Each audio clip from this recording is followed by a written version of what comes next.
My name is Tzvi Lebetkin, the Rabbi from another planet. Please like, share, and subscribe, and ring that little bell. Ring the little bell so you're notified when new videos drop. So Babylon 5 is coming back, and I'm really quite amazed and super excited. It's coming back as an animated project, and this is apparently the first of many Babylon 5's animated projects, if it's successful, and it's in the can, it's ready to go. Got all the characters in there. They've recast the passed away actors. I just love Babylon 5, right? I forgot how much I liked it. So I was doing a live stream last night. I live stream every night. And well, for me it's night, for you it's afternoon or morning, depending where you are in the world. Unless you're in, I think if you're in Australia, then I think it is middle of the night for you. Anyway. And I was joined by Dan Hadley of the Spacebook, and we were just geeking out over Babylon 5. So we ended up watching four out of the 5 title sequences. I put the 5th one in. What happened was, towards the end of it, we got a copyright, not claim. What was it? Some copyright thing that stopped our stream on YouTube. I'm on Rumble as well. I'm on Twitter. You get me on all the other places, but on YouTube it got stopped. So we had to stop. Right, Benny? I think I'm going to put in the titles of Season 5 with a little bit of an introduction just to round off the video. But Babylon 5 is coming back. I'm very excited. I'm looking forward to it. I will be buying this and watching it first day. Great news. Like, for me, it's genuinely great news. I love a bit of B5. Anyway, can I ask you to like, share, subscribe, comment? All those things are fantastic. They are fan-dabby. Double dozy, baby. Fan-dabby, double dozy. They are. Thank you for doing that. If you want to be super nice to me, subscribe to me on Rumble. That's the platform I'm trying to build up. Although YouTube, not YouTube, but although Twitter, mate, if you build a YouTube-like interface, we can talk. Yes, Twitter really has the ability to become the default video streaming platform right now. I hope it does, right? I hope it does. I hope it manages to pull it together. That will be absolutely fantastic. Anyway, like, share, subscribe, comment. As this came from a live stream last night. Also, in the link in the video notes is a link to Dan Hadley's channel, the Spacebook. Fantastic channel, one of the best Doctor Who podcasts around. I really genuinely love it. It's on Thursday nights, so go check that out. Now, let me hand over to me from last night. Is this another sign of the tides turning? Babylon 5, The Road Home, voice cast unveiled. Are you aware of this? I am aware of this. I've been following JMS. I mean, he follow JMS on Twitter. Not only is he just seems like a really nice man who likes what he does. Very cool. Have you seen him in real life? I haven't, although I have heard. Well, I saw a picture of him with Bruce Boxleitner the other day, and both of them are around the same age. And yet Bruce Boxleitner is starting to look, sorry guys, like a little old man. Whereas JMS looks like hard as nails, like just like really quite a tall guy. I don't think he's quite as tall as Russell T Davies, but he can't be far off. He's a big unit. I think it's Russell Davies, in that area, right? Yeah, he is. And that's for Babylon 5. I mean, I think we've probably spoken about this before. Huge Babylon 5 fan back in the 90s. It was very much the one of the touchstones for me. I loved it, and I'm delighted to hear about this. I think this is sounds like a nice project. I can't believe that we're having new material, right? So apparently it's called The Road Home. We'll continue the story started in the 90s with the logline, travels across the galaxy with John Sheridan as he unexpectedly finds himself transported through multiple timelines and alternate realities in a quest to find his way back home. Oh, okay, that works, right? So it's you get to see the whole smorgasbord of Babylon 5, right? Which is kind of good. On the way home, he reunites with familiar faces while discovering cosmic new revelations about the history, purpose, and the meaning of the universe. Sounds very Babylon 5. Fine. It does. It sounds like one last sort of wave off to the original incarnation of the story, I suppose, before whatever comes next. Pending the writer's strike. Cast. The cast is going to surprise you. Returning Babylon 5 cast members include Bruce Boxleitner, well, that we saw. Claudia Christian as Susan Ivanova. I am very surprised because she basically got fired. Peter Jurassic as Londa Malari, Bill Mummy as Lenia, Tracy Scroggins as, they brought Lockley as well. Anyway, that's strange. Patricia Talman as Lita Alexander, who I always found hotter than the blonde telepath. Right? There was the red telepath and there was the blonde one. Always. So the blonde one then went on to NYPD Blue, I think, and then became a newsreader. That's right. I know exactly who you mean. Now, I'm not one for blondes. I prefer brunettes. But in this instance, I did fancy the blonde a lot more. Yeah, okay. Well, there you go. Vive la différence. So Straczynski wrote the film and executive producers. Matt Peters, known for Batman and Superman Battle of the Super Sons, directs with Rick Morales serving as supervisor. So, okay, who gives a shit? The voice cast also includes Paul Goyette as Zathras. Okay, he's back. And Zathras and Jeffrey Sinclair. Fine, so he's going to be in it. Anthony Hansen as Garibaldi. Is he dead? The guy who played Garibaldi? I'm afraid so. Yeah, he did die about 5 years ago. And Mara Junot as reporter and computer voice. Phil Lamar as Dr. Stephen Franklin. He's dead. I know that. Good cast, Phil Lamar though. Sadly, I mean, the guy who played the Dr. Stephen Franklin, he died a very short time after Babylon 5 finished filming. Yeah, I think, yeah. And there's also Andrew Morgano as Jakar, so I'm glad he's still in it, and Rebecca Ridley as Delenn. Okay, very excited. So everyone's in it, right? Let's Babylon 5 began life as a film that aired in 1993. Can I please get upgraded Babylon 5? I would watch it right now. And the ratings were strong enough that they got around 5 seasons, 110 episodes. The last season wasn't that great. Has concluded the story of Babylon 5, the 5-mile-long station with neutral ground. What's the intro for aliens and man, what was it? Well, they used to change the voiceover every year, so I can never remember which one came with what. Yeah, what version? I think I have some on file. Let's have a look. It was a very special show that was creatively, it seemed to be doing carving out new ground in a territory that at the time was kind of saturated. It definitely carved out new ground. I completely agree with you. Oh, Babylon 5, here we go. Oh, none of these play. That's a shame. Fine. That's the article again. So here was it. So was it Aliens and what? I can't remember. You know what? Here, 1 second. I'll look it up. Babylon 5 titles. Did the wrong thing. Go back. There you go. I was on the wrong browser. Here. The name of the place is Babylon 5. Yes. I want the season 1 intro first. Season 1 intro. And then, or maybe do they have all intros? Well, this is the season 1. Yeah, go for it. Go do the marathon. Do the omnibus edition. I think we should.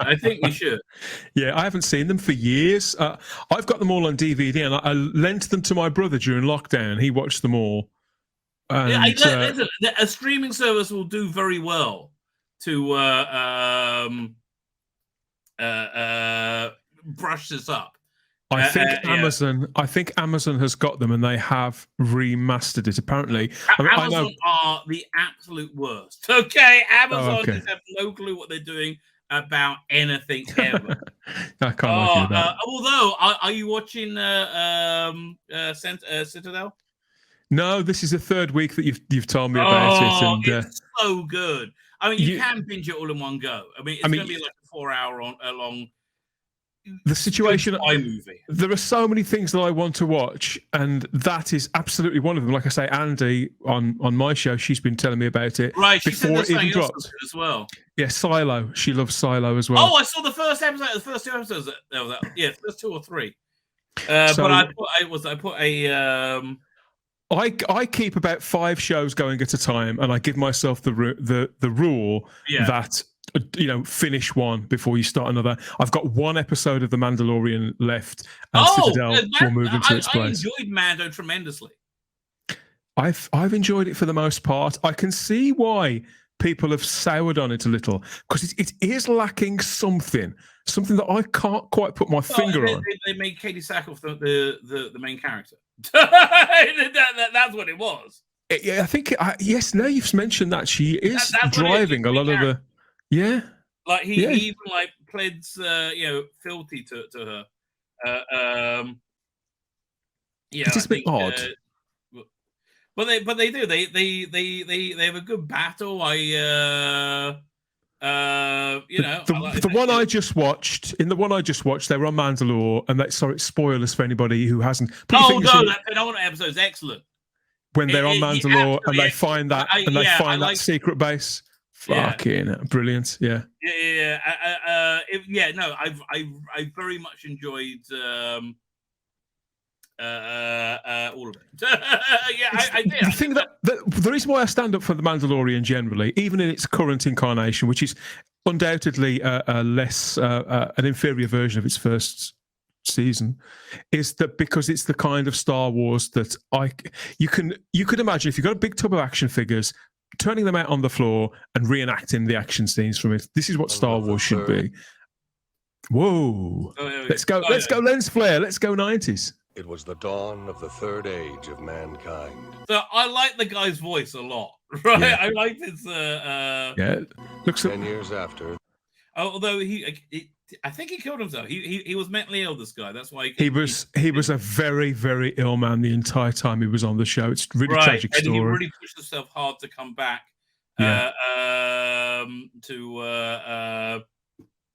He believed that demons were after him and all sorts of things. He was really bad way. He wasn't well, but he has a great voice. The Earth-Minbari War. The Babylon Project was a dream given form. Wow. Its goal, to prevent another war by creating a place where humans and aliens could... I mean, even when you see the live action stuff, you go, oh man, it looks like porn to me. It looks like... Yeah, the sets are very minimal. Work out their differences peacefully.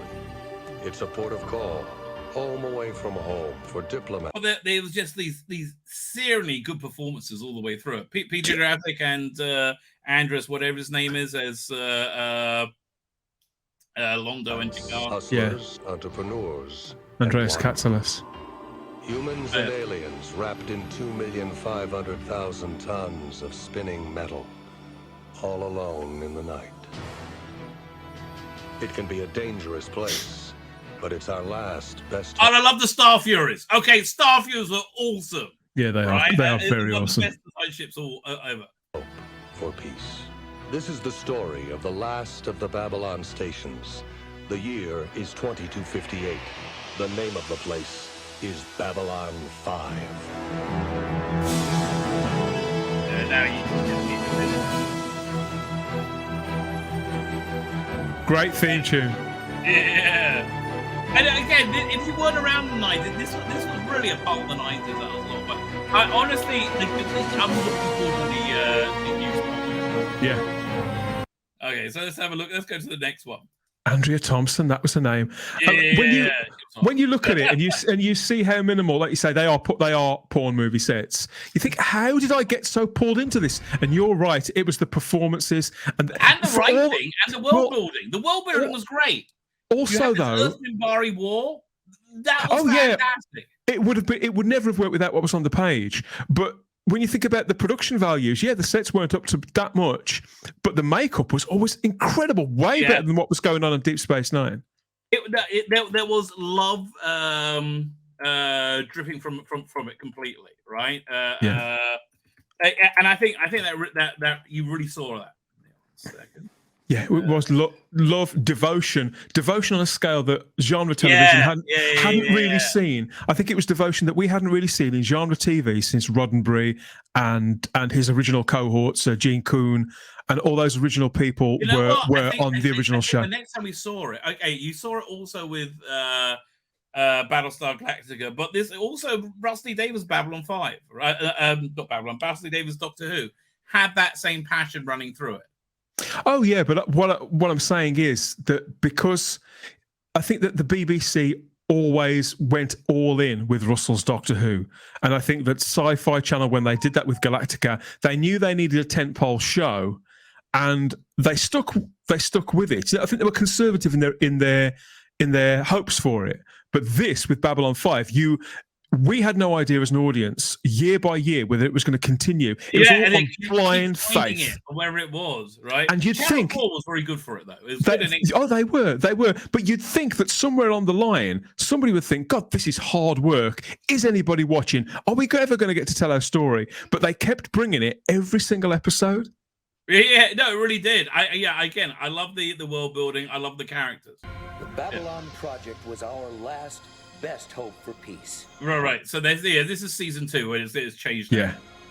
A self-contained world 5. And they recast it. They brought in a new lead in Captain Sheridan. Miles long, located in neutral territory. A place of commerce and diplomacy for 250,000 humans and aliens.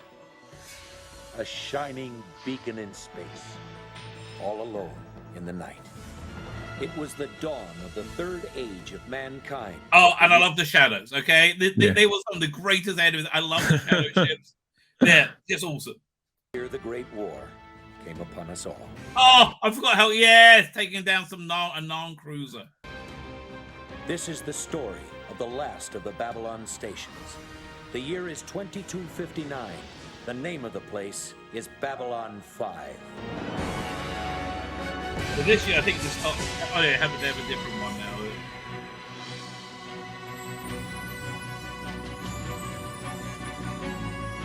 Yeah, and now season 3 it changed again.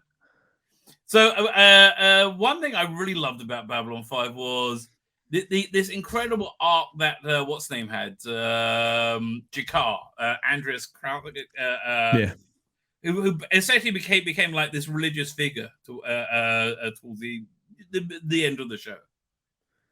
Here we go. Yeah. The Babylon Project was our last best hope for peace. It failed.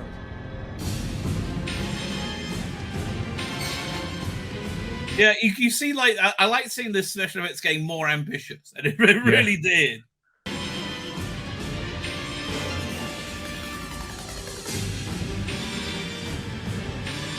Oh, was it? And again, this is just a wonderful little sequence over here. You see, Peter Jurassic, right? Incredible performance. What he's doing, he's witnessing this planet that he hated, Narn, right? Being pummeled with they have these gravity weapons that dropped I remember boulders on it, like. So he's watching it being pummeled, and you see the horror in his face. Like he was, if I remember rightly, he was sort of plagued by nightmares, wasn't he? Look, Look, again, really nailing it. Look at the ranges. Oh, there's the shadows. But in the year of the Shadow War, it became something greater. Our last best hope for victory. Yeah, so they brought in they got a cool ship at the end in season 3, or the end of season 3, the White Star. Yeah. The year is 2260. The place, Babylon 5. Oh yeah, this is the year where they have the spinning Babylon 5. This gives me chills. This title sequence is fantastic. So good, isn't it? Yeah. I think it's really when it hit its pinnacle, right? Yeah, and absolutely. then season 4, and then season 5 is just like, oh, yeah, so many of them are dead now. Yeah. Oh yeah, they introduced this whole new thing with the Rangers in season 3 as well. Oh, he was great. Again, he had another great arc as well. Stephen Furst is there, yeah. Oh man, this guy is such a junkie. He was. Is he dead? I can't remember. But he's also. I'm afraid he's dead as well. He had a massive. He had a massive relapse. He was clean for a long time when he was doing this, but a massive relapse, and he's just his life. Poor man, just destroyed himself. He was the guy from Taxi. He was the first season of Taxi, and I think he got too much drugs. He was Kinnicky in Greece. Yes.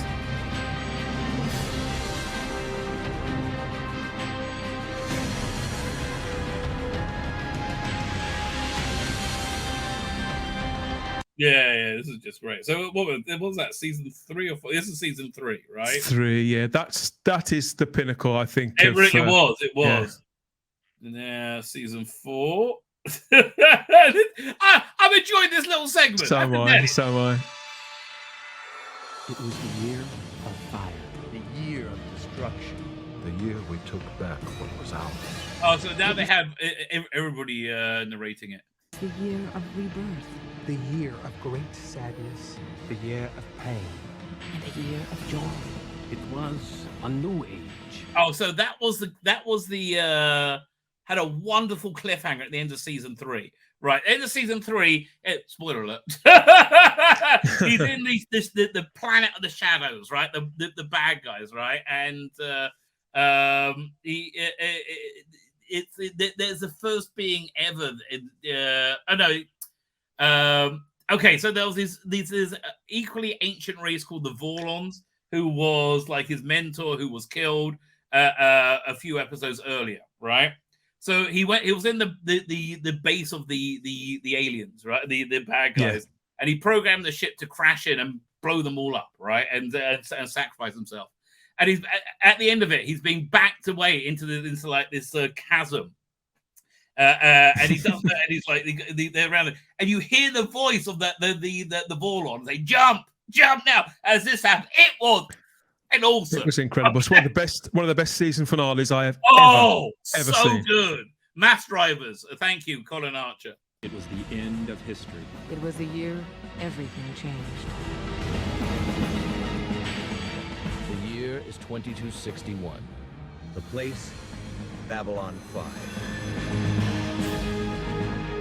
So this is where it petered out, right? It had a strong fear, had a bunch of movies they did with it as well. But they basically finished off the story too quickly. So this season was a lot of padding. It was some good episodes. Yeah. I mean, they had Harlan Ellison writing for it, Neil Gaiman. But just it didn't have that structured arc that the previous ones had, and this had too much story in it.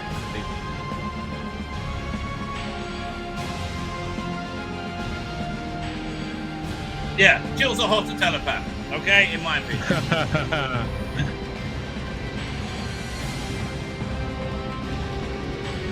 Oh, is my stream off? Hang on. Let me check YouTube.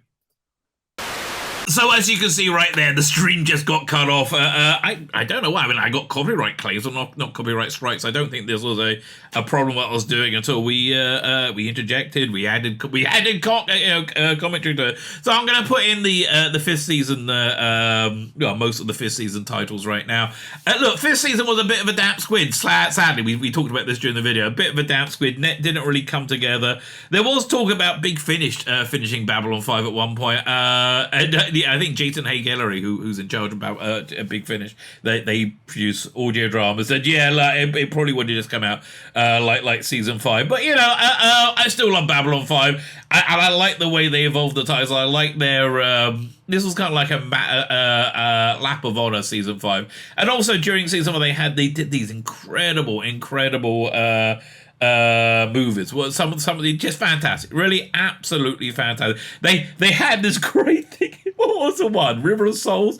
I can't remember which one it was. They had a hollow brothel with it, which I thought was quite innovative, where you wear like these body stocking suits, and when an AI hologram lady or whatever touches you, right, because your suit feels like it's being touched, right? So you feel like let's welcome that technology, boys and girls. Okay, that could be a thing in the future. Anyway, let's watch the titles for season 5. And so it begins. There is a hole in your mind. What do you want? No one here is exactly what he appears. Nothing's the same anymore. Commander Sinclair is being reassigned. Why don't you eliminate the entire non-homo? I see a great hand reaching out of the stars. Who are you? President Clark has signed a decree today declaring These martial orders law. have forced us to declare independence. Let's let people get off their encounter-suited butts and do something. You are the one who was. To Zahadu, you will die.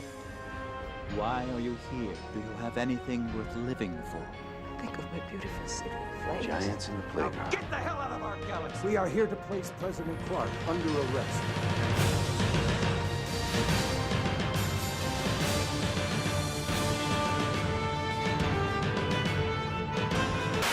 My name's Tzvi Lebetkin, the Rabbi from another planet! Please like, share, and subscribe, and ring that little bell. Ring the little bell so you're notified when new videos drop.